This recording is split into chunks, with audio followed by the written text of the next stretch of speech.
और माफिया अतीक अहमद की अवैध संपत्ति के खिलाफ एक्शन लगातार जारी है। अतीक अहमद की अवैध संपत्तियों और गिरोह की काली कमाई पर शिकंजा लगातार कसता जा रहा है। इसी कड़ी में प्रयागराज पुलिस ने माफिया अतीक के ग्रेटर नोएडा में मौजूद करोड़ों की बेशकीमती संपत्ति का पता लगा लिया है। माफिया अतीक की संपत्ति ग्रेटर नोएडा में सेक्टर 36 में है। तकरीबन 3.25 करोड़ की इस कोठी को अतीक अहमद ने मन्नत नाम से तैयार कराया था।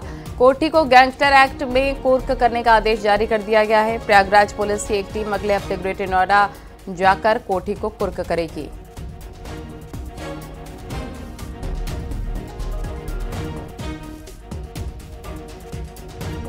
इसमें जो पुलिस आयुक्त महोदय के द्वारा एक गैंगस्टर एक्ट 14(1) में कुर्की की इसमें प्रॉपर्टी अटैचमेंट की एक कार्रवाई की गई है, जिसमें नोएडा में सेक्टर 36 में एक मकान था जो कि मृतक अतीक अहमद के नाम पे था।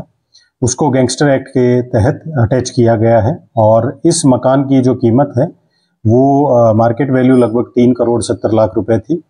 तो ये जो कार्रवाई हुई है वो ये गैंगस्टर एक्ट 14(1) के तहत की गई है। अन्य जो संपत्तियां हैं उनके बारे में भी जानकारी की जा रही है। और प्रयागराज में अवैध प्लॉटिंग के खिलाफ विकास प्राधिकरण का एक्शन लगातार जारी है। अब माफिया अतीक के करीबी पर प्रॉपर्टी डीलर और भूमाफिया के खिलाफ बुलडोजर चला है। बुलडोजर चलाकर अवैध निर्माण और अवैध प्लॉटिंग को ध्वस्त किया गया। करीब 25 से 30 बीघे जमीन पर अवैध प्लॉटिंग की गई थी, जिस पर अब बुलडोजर की कार्रवाई की गई है।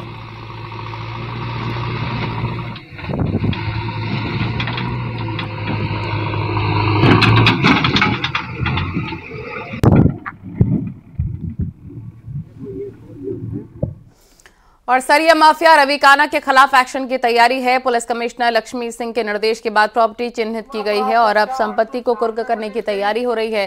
पहले भी रवि काना के करीब 200 करोड़ से ज्यादा की प्रॉपर्टी कुर्क की गई है, जिसके संबंध में माननीय न्यायालय द्वारा वारंट जारी किए गए थे, परंतु फिर भी उपस्थित नहीं आया।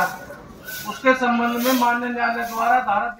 और सहारनपुर में एक निर्माणाधीन मकान का लेंटर गिरने से एक बड़ा हादसा हो गया। काम कर रहे मजदूर मलबे के नीचे दब गए। ग्रामीणों ने मलबे में दबे सभी मजदूरों को रेस्क्यू कर बाहर निकाला है। हादसे में 6 मजदूर घायल हुए हैं। 2 मजदूरों की हालत गंभीर है। हादसा थाना बिहारीगढ़ क्षेत्र के सतपुरा गांव में हुआ। घायलों का अस्पताल में इलाज चल रहा है।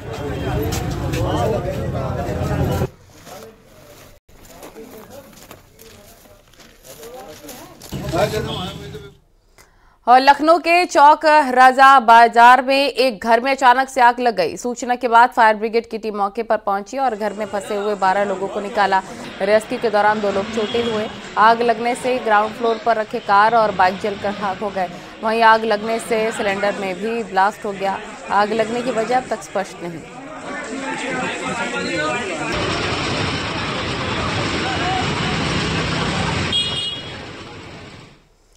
और कानपुर में मैरिज हॉल में आग लगने से हड़कंप मच गया। दरअसल मैरिज हॉल में शादी समारोह का कार्यक्रम चल रहा था। उसी दौरान सिलेंडर में ब्लास्ट हो गया। गेस्ट हाउस में आग लग गई। जान जोखिम में डालकर लोगों ने आग पर काबू पाया।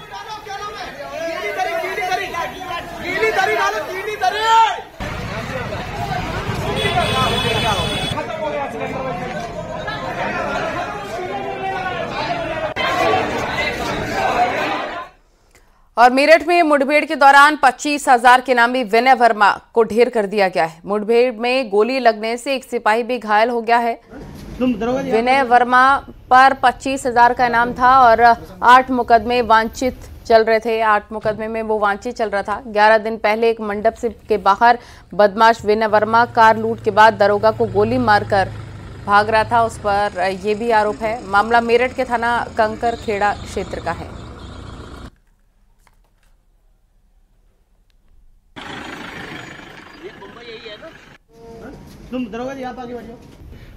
उपचार हेतु हायर सेंटर रेफर किया गया, जहां उसकी मृत्यु हो गई है। विनय वर्मा के ऊपर 6 से अधिक मुकदमे दर्ज थे, जिसमें कि लूट, हत्या का प्रयास, गैंगस्टर एक्ट और चोरी जैसे मुकदमे दर्ज थे।